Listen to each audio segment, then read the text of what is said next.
Hey guys, have you had issues with pests at you're at your wits' help? Let me start this again.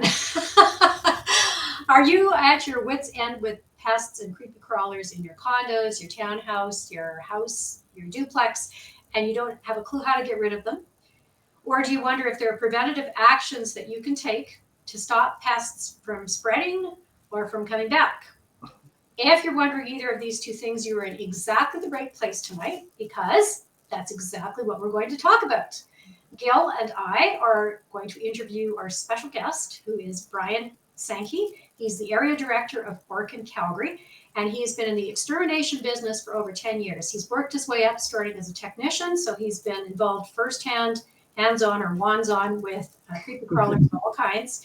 And he's worked his way up now to branch account manager in Calgary. So Brian is extremely knowledgeable about creepy crawlers, how to get rid of them from every aspect. So we're going to grill him with lots of questions. And if you're new to Alberta Landlords Watch, I'm your co-host, Nelda Schulte, and I'm joined by Gil Donkersgood, my partner in crime. And if you want to subscribe and learn about all kinds of things that we can do to support landlords, hit the subscribe button. If you have landlords who are wondering how to self-manage, recommend us to them, forward our information to them. And if you want all your information in one place at one time, you can jump onto my website. It doesn't really show here in my poster behind, but it's www.neldaschulte.com. And you can also buy my book, Canadian Landlords Handbook, written by me. And you can buy it on amazon.ca, where you get everything all in one place at one time in your hand. That's why I called it a handbook. So thank you all for joining us, and welcome, Brian, and thank you so much for joining us on the show. Thank you for having me. So Brian, I'm just going to jump right in, and I'm starting to get itchy and creepy already because I think all of us have had encounters with bugs. And when Gil and I managed or ran our property management business, condos and townhouses and apartment buildings frequently had one of two household pests. And I'm going to ask you, though, I'm going to quiz you. What are the most common household pests that you encounter in Alberta? I would say the most common that we've encountered is you have mice, cockroaches, bed bugs, ants, and fruit flies. Okay, that's five. That's not two. That's five. That's five. That's a lot of bugs. Well, and mice too. Mice. Oh yeah, so they're a pest. I still classify them as a pest. Okay, and we were talking before the show, and Brian said that there are many factors to consider when you're dealing with pests. It's not just the pests; it's the tenants' reactions to the pests. Mm-hmm. How do people react, or how? Because we used to find some people would tell us when there were bed bugs or cockroaches or mice, and other people wouldn't. You know, they would sort of tell you in passing. Like Gil went to an apartment to drop off a welcome gift to these tenants. And he said, how's the apartment going? And how are you like living in Calgary? And they were like, the woman said, oh, everything's great. We love the apartment. Oh, by the way, we've got bed bugs. Yeah. So Gil told me, and I freaked out. I'm like, take everything off at the door. Don't come in here. You know, gave the neighbors quite a show. No, yeah. I can imagine that. So how did the tenants react? I know how I reacted. Yeah, that's a good question. I mean, there's so many different walks of life that you find within different units and different places, different rental areas, all walks of life. So we really can't judge on past history, on where people came from, what their past experience is like. We just know that they're kind of present in the unit at times. Now, sometimes we don't know because there's tenants out there that wherever they lived previously, they feel it's normal just to live with those kind of pests, or maybe there was a negligent person that looked after their property that just didn't worry so much, but they just learned to live with them. So that's unfortunate. So they're kind of don't really speak up because they don't see an issue really with it, or they feel like they're helpless. Another issue is people feel embarrassed to bring that up, that they have a pest issue. Bugs like cockroaches and bed bugs are hitchhiker bugs. They can come from anywhere, whether you're clean, you're dirty, or where have you. They can come from anywhere. So for them to be deemed a dirty bug, people don't want to be called dirty, and I totally understand that, but they do get embarrassed for bringing that up. You just kind of almost got to normalize the fact that these creatures do exist in the habitats we live in. And in order for us to help the well-being and the living situations of where people live and make them the best it can be, is to identify those pests at early stages as much as possible. So I do encourage people to educate tenants, not necessarily because there is a problem, but there could be a problem in how to identify and prevent future infestations. Right. So actually, to that end, I just published on my website, I've got forms that are called Be Smart forms. And one of them is Be Smart bed bugs, Be Smart cockroaches, Be Smart rodents. Yep. And it's types of things that you can do to prevent cockroach, bring them in, Yep. what you can do to prevent bringing in bed bugs, and what you can do to prevent them spreading. So anyway, so that's the first step is, I guess, educating your tenants on what to do to prevent them or to not bring them in the first place. Mm-hmm. And then the second step, I think, would be making sure that you let them know that you want them to tell you if there's a problem. Yeah. So that you can deal with it, because it's a landlord's responsibility to deal with the pests. Exactly. And we used to get multiple landlords who would say, well, I never had a problem with bugs until the tenants moved in. Obviously, it's their problem, so they should pay for it. But if you're in a condo or an apartment building, you don't know where they came from. They travel between walls. No, exactly. They can travel through walls. There's bed bugs that travel through the electrical lines because they're hot, they're warm. So they'll follow through the outlets as well, transfer through the apartments and places, as well as the baseboard heating. If there's baseboard heating, they're all connected, so they travel through that as well. And really, you just got to hit home that it's you and the tenant against the bugs. So it's not a matter of human against human. It's two humans or two parties against these insects we got to get rid of. Yeah, we quite often had landlords that would say, "I don't want to pay for it," but in the end, it's the responsibility of the landlord to provide a healthy and safe environment, and it's not up to anyone to find fault with the people who, like, you just have no way of knowing where the bugs came from. So exactly, and I like to tell people and put it this way: is that pest control is really, we're doctors for buildings. We make sure if a cockroach or bed bug or mice get into a building, that's like a virus in our bodies.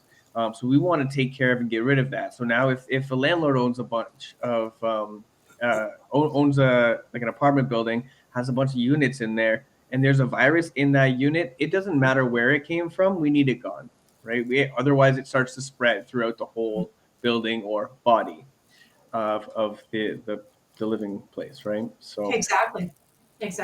So how do you identify a bed bug infestation in your apartment aside from, yeah, so it begins with an inspection. Typically bed bugs won't travel too far from where you are sitting already. So the spots that you're going to find the most likely are going to be first and foremost the bed, hence bed bugs. A little known fact as well, they're going to be on the headboard, or not on the headboard, but right on the mattress part where you rest your head. And they're also going to be found more on the female side. If there's like a male and a female in there, because of the CO2 makeup that the female has, they're going to be more likely on that side. So that'd be more of an easier test to see where they are. And what you would do is you'd be looking for little pieces of pepper. So they're little black dots. And that's the fecal spots of the bed bugs. And they happen to be in like little clusters that you'll find in certain areas. So if you see little clusters of like 8, 9, 10 black dots on the mattress for some reason, that's a sign of an early bed bug infestation. You let that continue, those dots are going to multiply. They're also going to have eggs that are going to be popping up. And to identify eggs, you can fit about 5 bed bug eggs in the size of a grain of rice. And you're going to want to, when you shine a flashlight on them, they'll glow, they'll shimmer a little bit. So they differentiate. Sometimes people, they can mistake them for dandruff pieces because they're that small.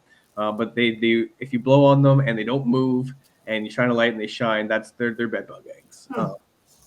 And unfortunately, one of the only ways to get rid of the eggs themselves and kill them is hot steam and burn the eggs, because a lot of bugs out there, and most bugs out there are chemical resistant when they're in their egg form. Because we had a condo that had well, the lady called us, and her son, she had a little guy, had a rash on his elbows, and he had like red welts, like mosquito bites all over his body. And it was the dead of winter. And so she brought him to the doctor, and the doctor said, oh, he's got bed bug bites. And so she freaked out and called us and said, I want to go out of the apartment, and what am I going to do? And can we move in with you? And we're like, no. Just what we want, all the tenants moving into our little house. No. So I said, well, we'll call an exterminator. And then they came back at regular intervals. But it was a condo building. I also called the condo association. I called the board and said, there's a problem in this unit. I'm sure it's not just one unit. Can you fumigate throughout? And they didn't. So they had to come back several times. And then when we got rid of those, then mice got in somehow. So I was like, that poor woman. Right. She was super, super clean. And this was and the reason also I find why I think bed bugs have spread so rapidly is because there's a good majority of the population that don't actually react to bed bug bites. Oh, really? Yeah, it's probably high, about 70 to 80% don't react to bed bug bites. Really? I was a technician. I ended up bringing them home one time. I didn't know till it was like too late because I'm actually part of the population. I don't react to them. So I didn't know I had them until I woke up at 3 a.m. one morning crawling on my face. Oh. So I got up and went to my truck, kicked my roommates out, and I treated my house. I went somewhere else to sleep. Wow. But that's the scary thing. And I think that's why they've been able to succeed so far, like in history, because a lot of the population doesn't react, so they don't know they're there. Oh, wow. How do you most effectively get rid of cockroaches? Get rid of cockroaches. Well, you want to take away their food source, so and any water source. So if you have any damp areas, or if there's puddles, like say under the sink, or any little water spots, they can find water from a variety of sources.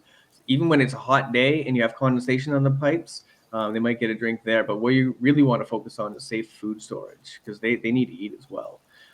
So you're going to want to clean up any crumbs, put food into plastic or glass containers as much as you can. You're going to want to avoid and check. Like also when you come in, make sure you break down your cardboard and break down your recycling, especially if it's like a little thicker cardboard. With the corrugated, they have the little separation in there. Cockroaches love to go in there, lay their eggs, and before you know it, you let your boxes sit there for too long, and there might have been some eggs in there that hatch that have made their way into your kitchen. So I always recommend proper food storage, and get your recycling, get your cardboard out ASAP. As far as treating for cockroaches yourself, it's a little difficult as possible, but you do got to find the areas that they do like to have their eggs and their harborage, but they're really sneaky. They like to hide in the walls. So I do recommend at least somebody to come in and inspect, someone, either a pest control professional or somebody to come in and identify the cockroach, because there is bait out there that works for cockroaches. But you really got to identify. In Calgary itself, I've seen brown banded cockroaches, American cockroaches, and German cockroaches, which is the most common. And each three of those have a different bait or application that would work, and the other one won't work for the other one. Oh, really? I didn't know that. Yeah, so it's really important to identify your pests to be able. So what you can do on the tenant side or the landlord side for in the time being is just proper storage and cleaning. I wouldn't go too far as I've been in a couple of units that identify cockroaches in the next door neighbor, and they literally caulked every little crack and crevice that they could. That just makes the problem a little bit worse. Kind of pushes. Oh, really? They're going to I did that. It'll stop them from getting into that unit specifically, but they're going to always want to go somewhere else, especially if some place is self-treating, or doing some kind of aerosol spray. Could end up pushing the roaches further into the wall, and if they can't reach any further, then they might start going up or down. Oh, wow. Okay, because we ended up I had a neighbor who moved next door. I live in a duplex, and they came from overseas. And as soon as they moved into the house, we started getting cockroaches. And first, just a couple in May, so I put out traps, caught them. The downstairs tenant didn't really see any. And then in December, we got a few more. And so I started getting concerned. I called an exterminator. He just put traps out, and he just squirted some stuff in them. And then I didn't see, I saw a couple in December, and then in March, my downstairs tenant called me and said, I've got a big problem here. So we had all the traps out, and there were lots of cockroaches in the traps, and they were the German cockroaches. So I watched programs I want to do, and we caulked and we put all that cockroach foam around the pipes and everything. We put gel in all the little nooks and crevices. We put diatomaceous earth under the fridge, under the stove, in the cupboards. So the one thing I did want to mention, I didn't hear you say diatomaceous earth. Great, fantastic. One little trick of phrase that I like to use with diatomaceous earth: if you see white, it's not right. Oh, really? So you want a thin layer of that. And the theory behind that is, have you ever walked through a parking lot, and you've seen the shimmering of glass, right? You see the shimmering of the parking lot. So that's kind of thin glass. You're gonna walk over top of that with no problem. You have shoes, everything's good, it's safe. Now, if you've seen a big pile of glass, would you do the same thing, or would you walk around it? So that's the same thing as cockroaches. They're gonna see this white dust, and they're going to try their best to walk around and avoid it instead of walking right over top of it. Oh. The thin layer, they're not even going to notice it. You're going to have more effective way of knocking them down, and it's going to get in their mandibles and get in the cracks and crevices that way, and they're just going to walk right over it. Oh, So wow. thin layer, and I usually use like a fresh paintbrush and just paint it on where I need it to be.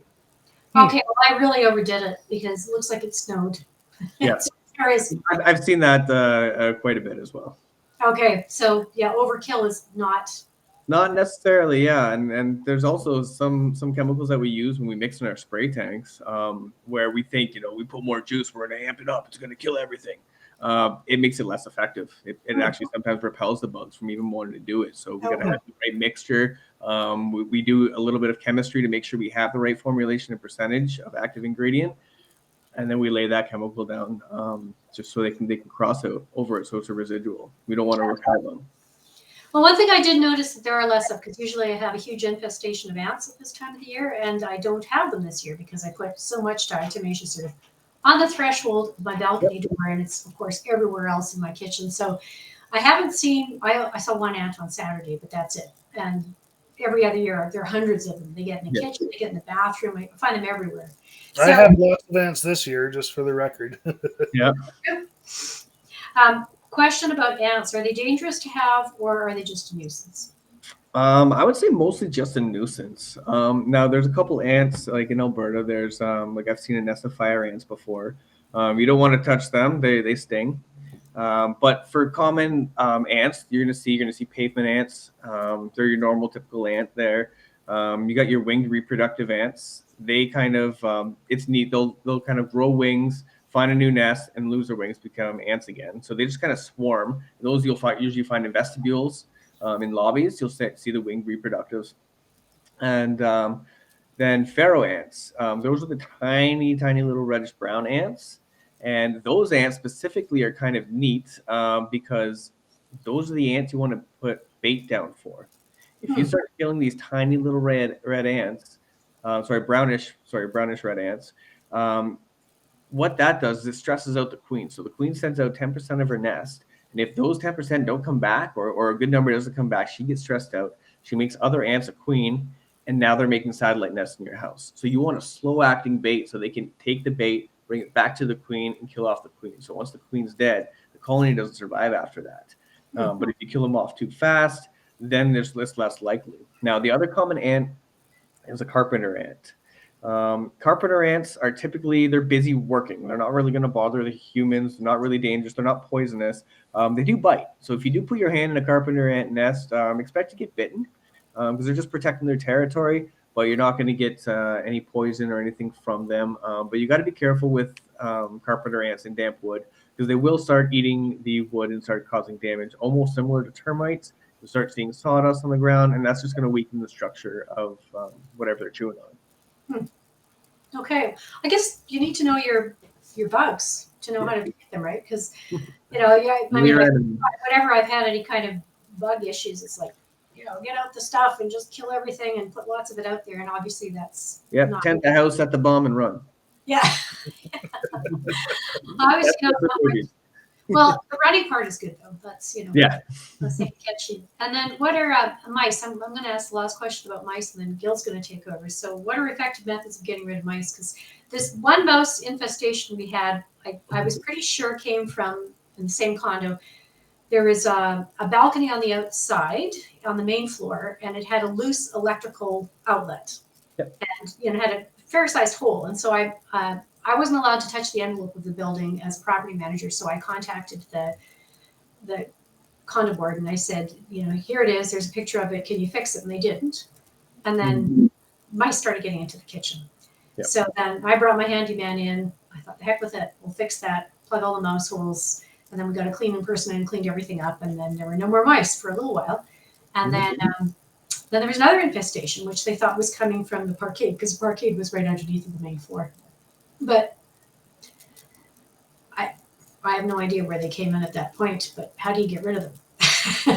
Yeah, no, that's an excellent question. So if you've already noticed them in your house or your place, they have they're very identifiable. Mice can poop. Single mouse can poop up to 100 times a day. They'll let you know that they're there. They're gross. They start shredding in pieces of paper. We've probably all seen the signs of mice and nesting. So to keep them away, again, it's going to help with proper food storage. You're going to want to make it less inviting for them to come. You're also going to want to take a look at like what I mentioned before with the baseboard heating. Now, if you open up the baseboard heating in that first panel there, and you look on the ends of where it connects to the wall, I've noticed a lot of contractors actually don't finish off and put any flanges or sealant on those edges. So I recommend sealing those with some kind of material that's not going to catch fire or cause any damage that way. And if you're going to use any steel wool or spray foam, a lot of people reach for the spray foam when it comes to mice. Spray foam is good for a moment, but what that is a big sponge. So spray foam will let their scent pass through the foam, and they're going to keep chewing and chewing and chewing and getting right through the spray foam. So the trick that I use is I'll get either steel wool or copper mesh, and I'll plug the hole first, and then I would spray foam over top of it. Oh, okay. Once they chew through, and this is just secure the mesh, but once they chew through, they're going to bite into that copper mesh or the steel wool, and it's going to send shivers down their spine, like if we bit on a piece of tinfoil. And they're not going to like that, and they're going to head out the other way. So that's how you can close it up. Sorry? Don't give us good snacks. We're out of here. Exactly. You make it less inviting. And then if you do need to actually get to the trapping, get to the point of trapping, glue boards will work as well. If you need to use a snap trap, well, my advice is, in this, you don't even really need bait, but find the path that they're kind of running. Don't put it in the middle of the floor. It's not really going to work that well. You're going to want to put it up, butt it up against a wall and have it so it snaps towards the wall. Because mice are pretty blind, and they use their whiskers to run along walls. Tufts of hair here to let them know any danger in front of them. So if you catch them while they're running along the wall, they're not even going to notice that trap's there before it hits.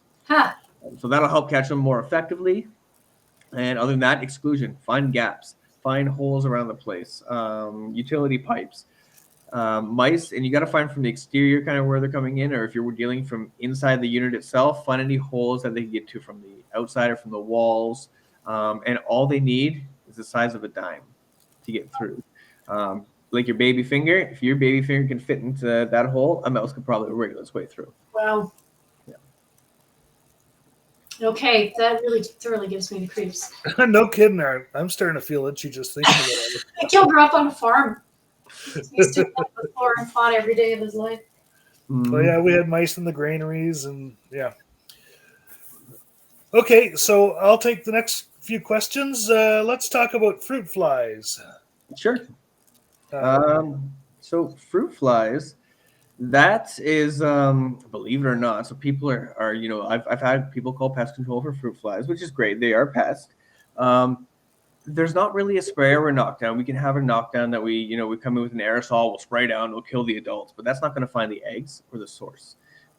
So really it's sanitation. There's got to be something rotten. There's got to be either some water that leaked out of the dishwasher that's, has a moldy cucumber or something happening in there. There's got to be something in your house that's causing these fruit flies to be there. It's sometimes in a drain, not often, but it's usually either in a garbage or a piece of fruit that's rolled down. And it's just cleaning up and monitoring. Now, to catch fruit flies, you can use what I use is some apple cider vinegar. We put it into a cup.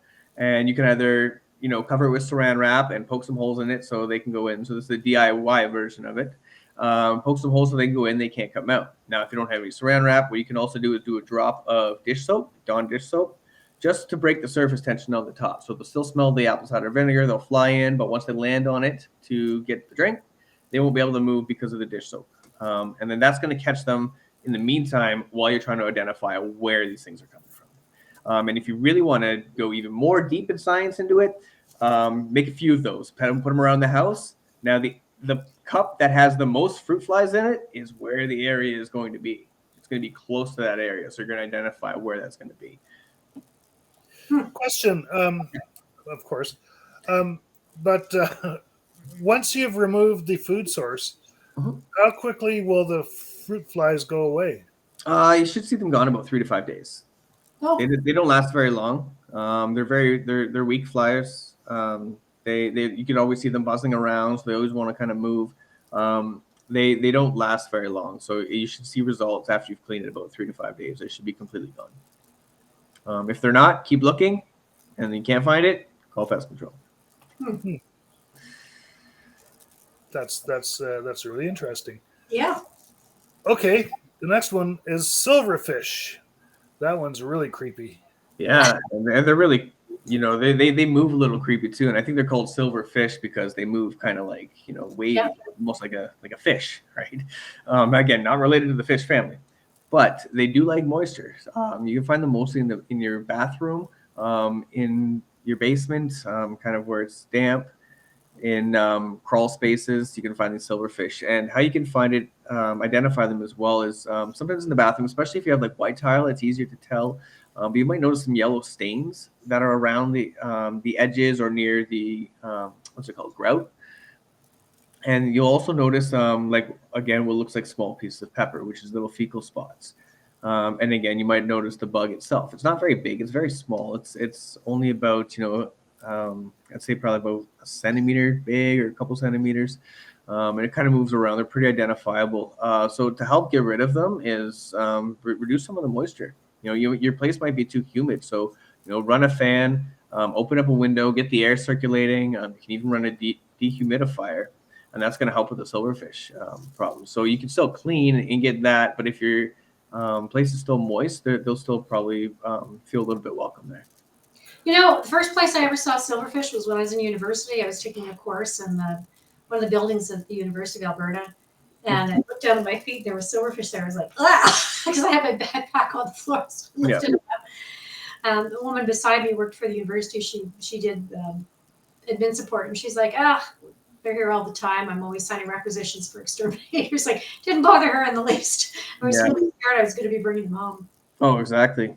And well, good thing is they're not really hitchhiker bugs, so that's a good thing. But they do also, that makes sense that you would find them there because they do like books and paper as well, different organic fibers. So that definitely makes sense. So if you're in like cardboard and paper, if you start seeing like little tiny holes in that area, that's a good indication that some silverfish may be around.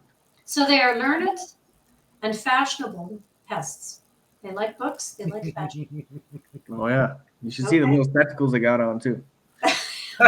Only under a microscope, though. Great. So, would you consider a silverfish a pest? I mean, it's eating paper and stuff like that. Yeah, I would say it's a pest because if left unattended, they could start causing damage to property.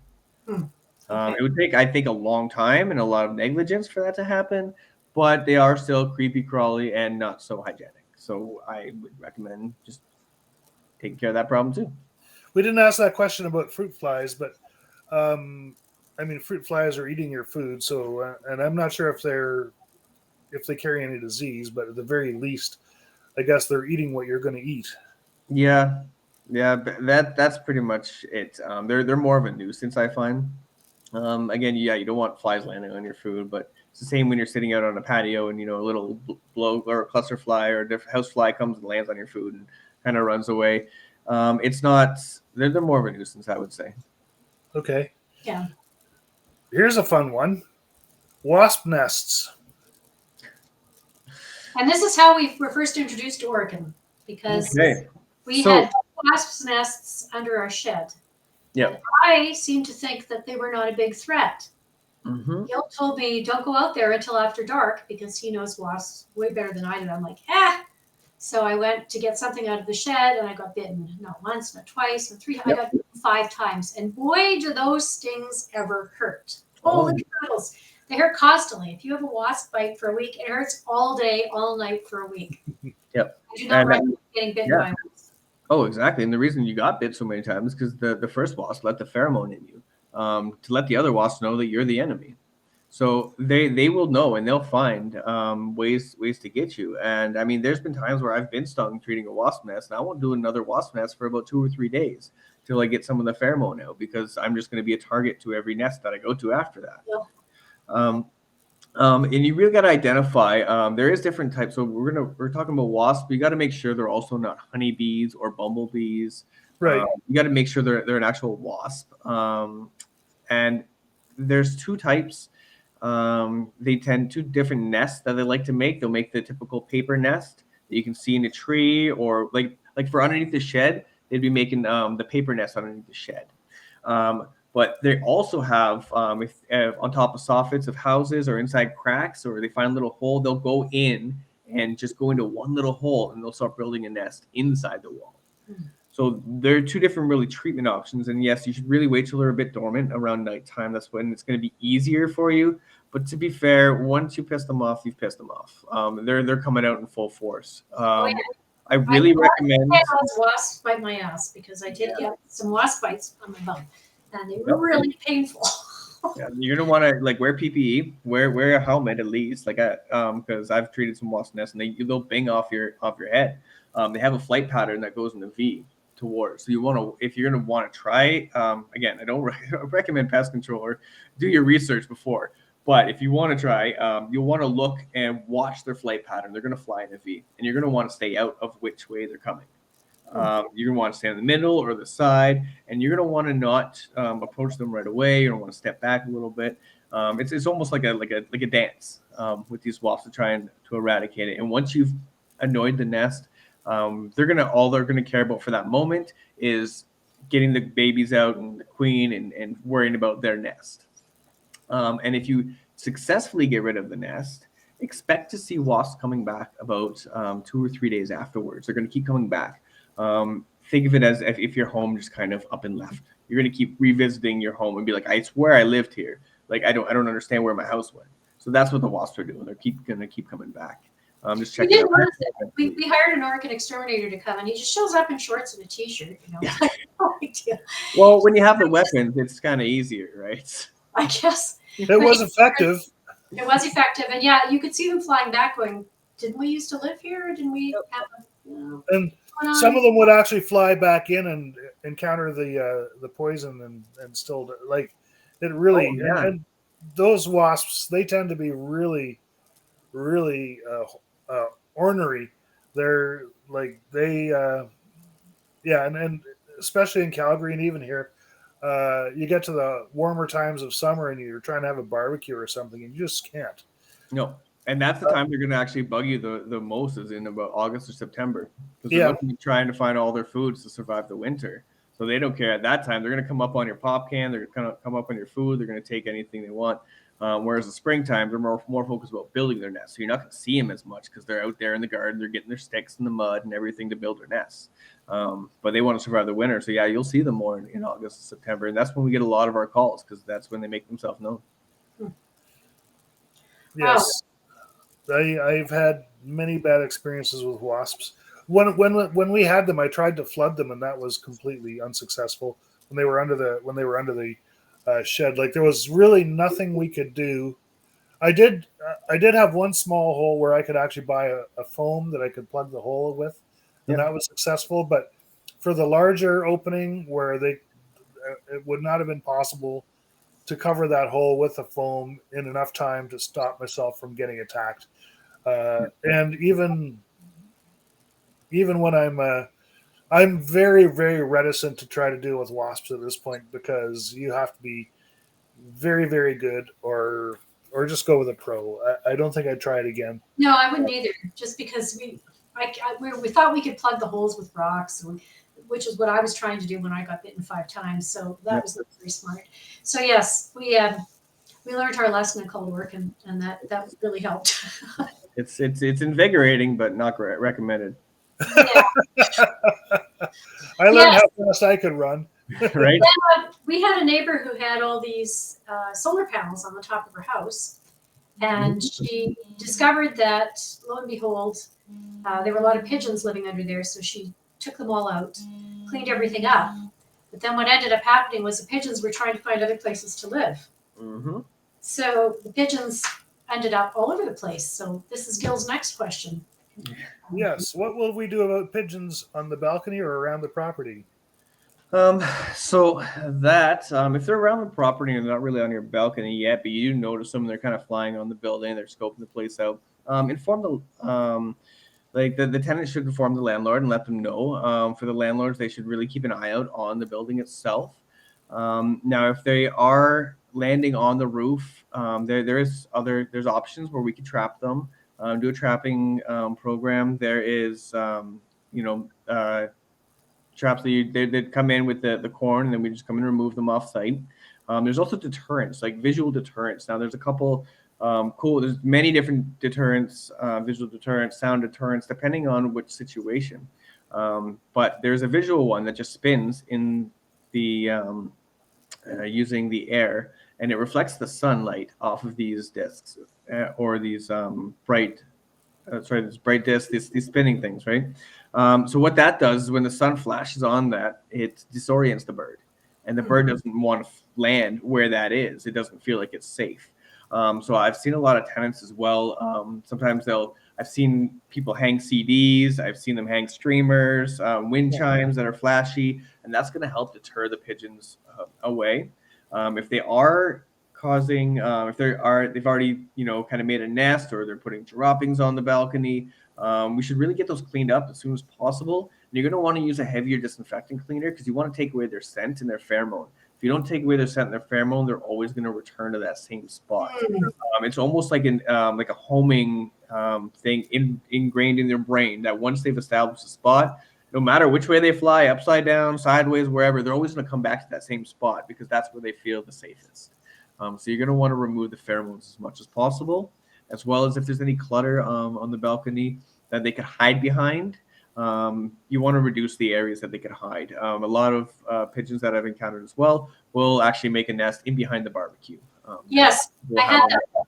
Actually, I lived in this really nice condo in downtown Edmonton for 5 years, never had a pigeon problem, except for the last summer that I was there. And for some reason, all the pigeons decided they wanted to live on my balcony. And we tried everything. We put netting up. They got through. We put chicken wire up on the bottom. They still managed to crawl through a little hole that was in the bottom there. I was trying all these different things to get rid of them. And finally, we sort of totally encased my condo with all of this chicken wire, which looked like I had the criminal balcony. And then one pigeon got through. Yep. Laid its eggs under my barbecue cover. Yep. And then I tried that. So I pushed the eggs off the balcony, and the pigeon came back, but I found where the hole was, and I sealed that up. And then I tried to disinfect everything, but I don't think I used a strong enough disinfectant. And I must have, when I was wearing rubber gloves, I must have gone like this, because I ended up with this fungus infection on my face afterwards, which was really hard to get rid of. So that was like. Yeah, they're not very sanitary birds. And just a message as well out there is so a lot of people will use the owl, the fake owl. I don't know if you've seen that in places. Yeah, the pigeons all over my owl. Yeah. Yeah. So the trick with the owl is you have to move it daily. Yeah. You have to move it in different spots. If it stays the same spot and you install it and it's all of a sudden sun washed and beaten down, they don't care. They know it's a fake owl. You really have to move it so it feels like it's kind of watching them. It's a predator. As well, if you're really unsure, because bird problems and pigeon problems are kind of tricky at times, Orkin does offer free inspections for that as well. So if you're stumped, you don't know what to do, just give us a call. We'll come out and we'll take a look and we'll give you some ideas on how to address it. So we should. I know this isn't on the list. We did talk about bed bugs already, Gil. So maybe we had a condo that had a bizarre problem. They had a woodpecker that was pecking so hard on the outside of the building, on the condo, that it actually pecked into the bedroom wall. It went through the building envelope through the insulation and through the drywall and created a perfectly round hole, probably about an inch in diameter, Yeah. right through.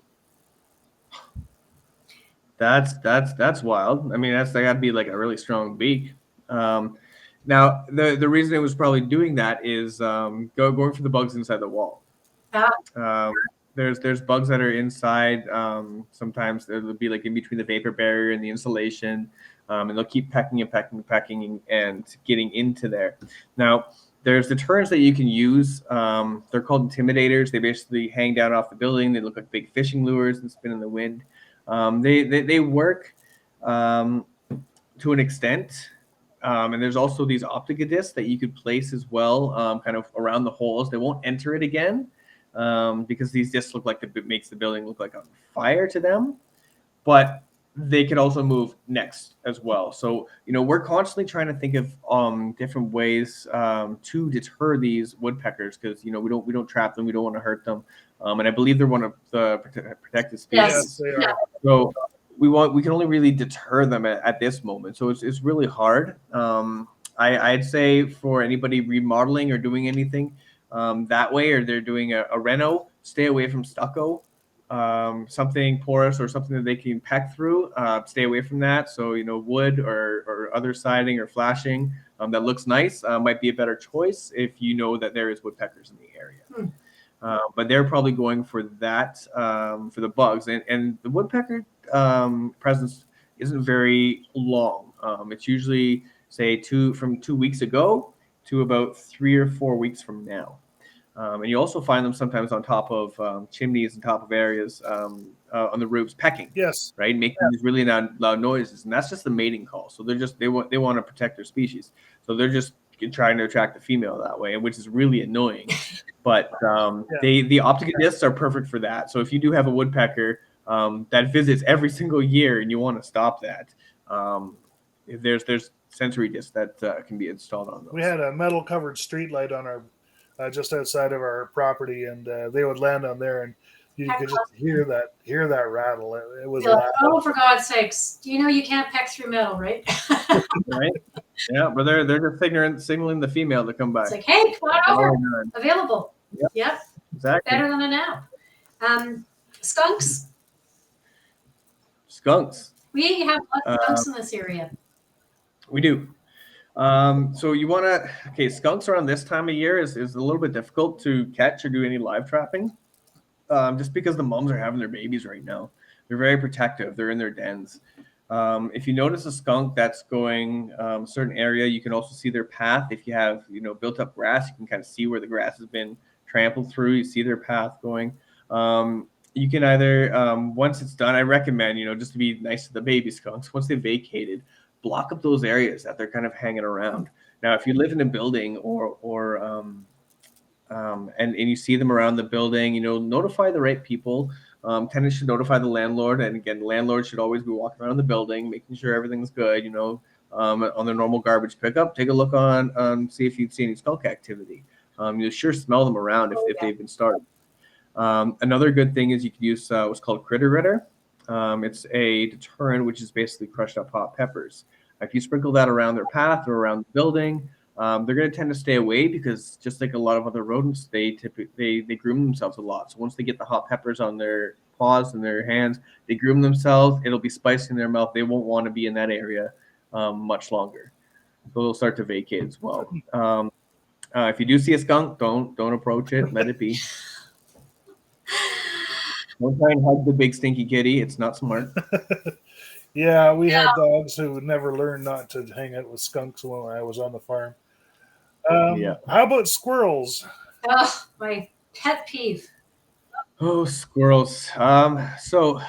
Squirrels, if they've already gotten into a place, or let's say a balcony again, you want to take away make it less welcoming for them. You're going to want to take away any harborage sites, any places that they can nest.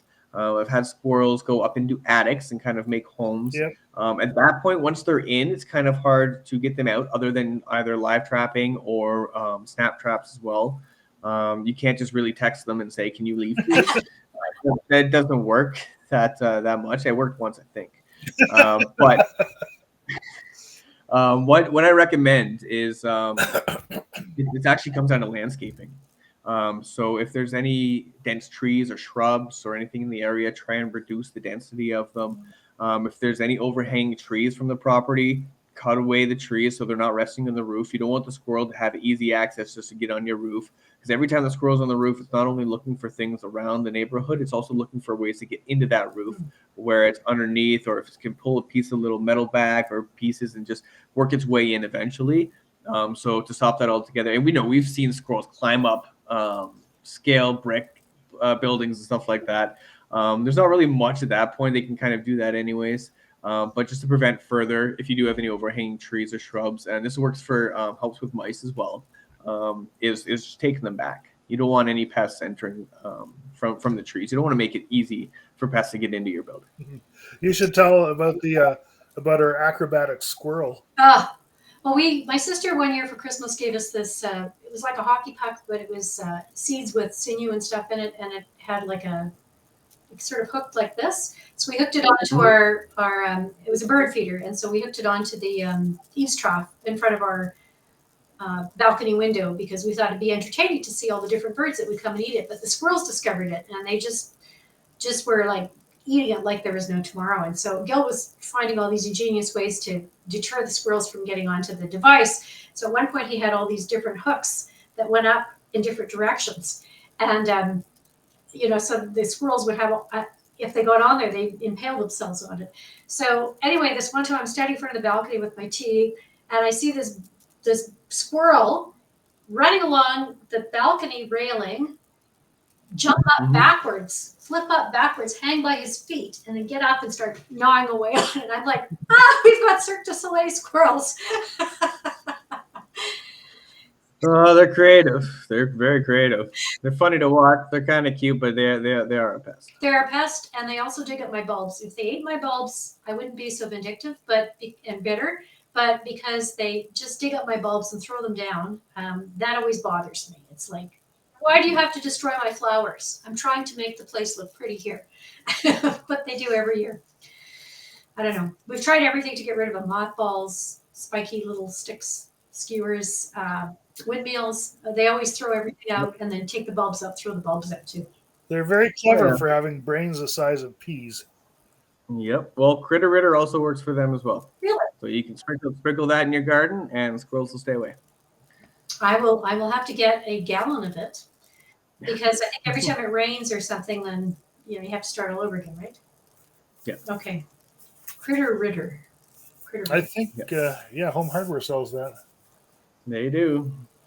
So what other pests have I not talked about? Well, Gil has a problem with deer and bear. Wait, there's a simple solution. You just keep the food source away. Deer, well, you can't shoot them here. It's just keeping your area clean. That's a lot of it is sanitation, just keeping your living space, enjoyable to you and unenjoyable for pests. That's a big one. Yeah, just lock stuff up. When I lived in the United States, everywhere I lived in the Midwest, always had cockroaches. So I just got very paranoid about it. I always sealed everything up. I took the garbage out every day.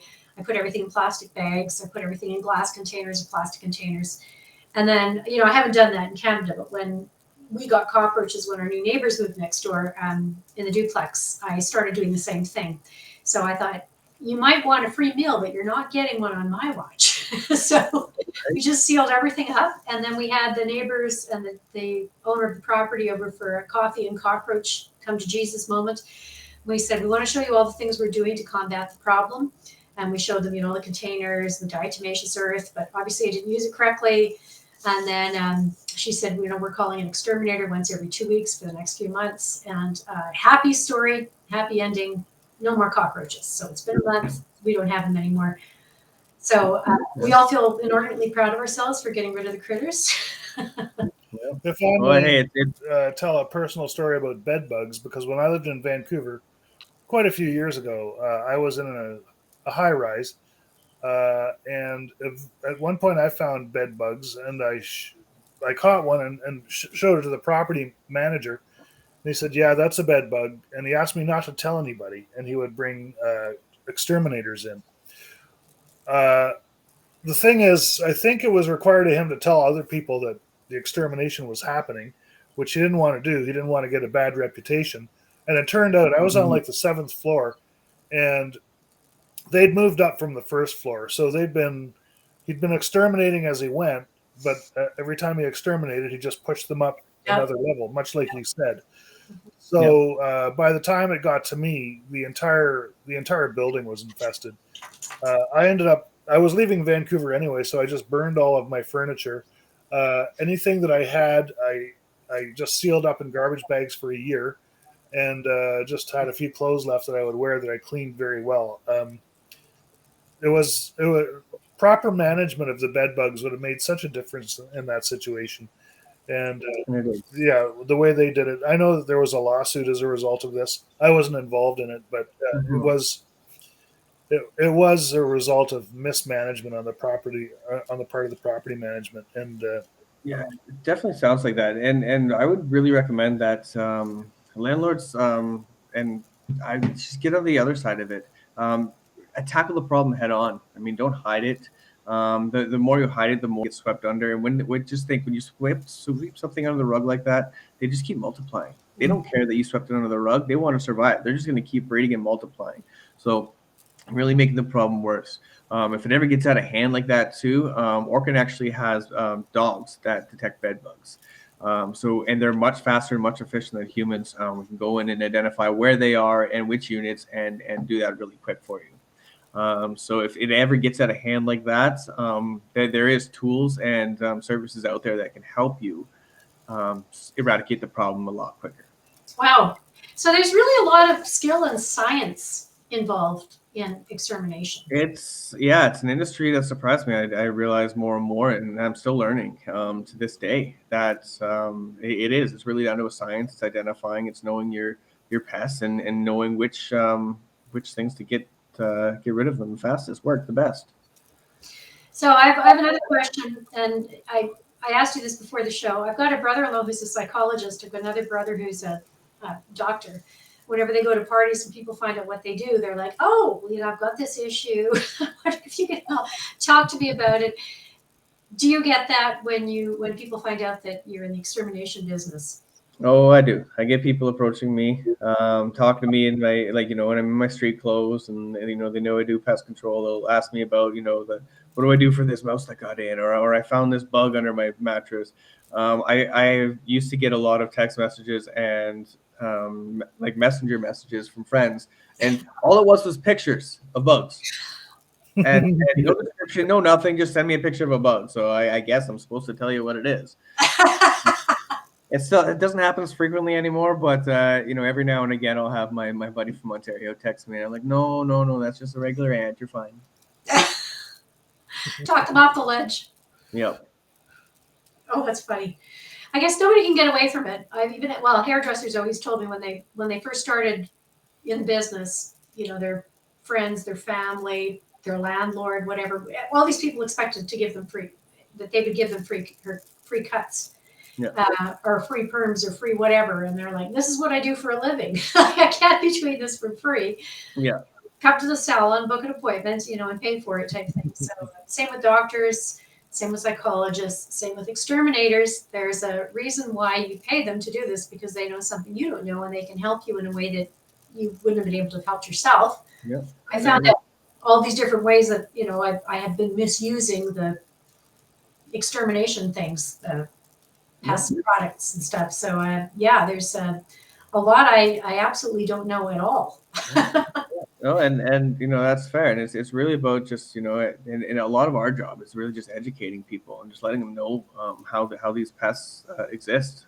And we are honestly, all of us, we just want to live in a pest-free world as much as we can. Us too, being exterminators. Yes, you said you brought them home. I brought them home because I even knew my stuff, but what I did is I was lazy. I skipped a step. Oh, really? So with the bed bug treatment, you would steam and vacuum. So you'd vacuum. See, that's where I already screwed up. So you'd vacuum and steam and then do a chemical treatment. That way, you would vacuum up most of all the bugs, and you have less to actually like treat and do it that way. So what I did instead is I steamed the cluster, and once I put that steam on the cluster, they flew everywhere. So they must have landed on me, and I brought them home. Ah, well. Yeah, a lot wiser for that. One time. That's it. And you'll never do it again. I'm sure you never did it again. Exactly. Not once. Ugh. Okay. Well, Brian, that was extremely enlightening. It really was. I've learned a lot, and I found this very fascinating. Yes, and I really was itchy all the way through. My nose was itchy. Oh, me too. Me too. I still get itchy. Just even talking about it makes you itchy. So thank you so much for joining us. Thank you so much for sharing your wealth of information. If people want to get hold of Orkin, how can they get hold of them? So they can go to Orkin Canada, search them on Google. We do have offices all across Canada and America, a few places worldwide as well. Or you can call, we have a 1-800 number as well that you can find online. Or you can reach out to me separately if you want. So it's bsankey@orkincanada.com. And Orkin is Orkin? Correct. Yeah. But I will put all of this information as a backlink in the YouTube discussion box. So you can access all of that on the YouTube channel. Yeah. So no problem there. We will make sure that you get Brian's and Orkin's information to get rid of your creepy crawlers in your house. And thank you, audience, for joining us. And if you like this video, please like it, share it with your friends, with your family, with other landlords, anyone else who you can help out. And by all means, subscribe to the channel because we're here to help you. And the more people that subscribe, the happier we all are, and the less creepy and crawly and itchy we all are. We do have a Facebook user that has said thank you. So informative. So people are already noticing. You're very welcome. It is a pleasure to do these programs. Every single time I interview someone else, even when I think there's a lot I know, I always learn something extremely new. But I really don't know anything about extermination, so I learned a lot new tonight. So thank you again, Brian, for joining us. And everybody have a wonderful night and have nice dreams of clouds and sky and sun. Yeah, we're here to protect you. No worries. Okay. Thank you. Good night. Good night. Right.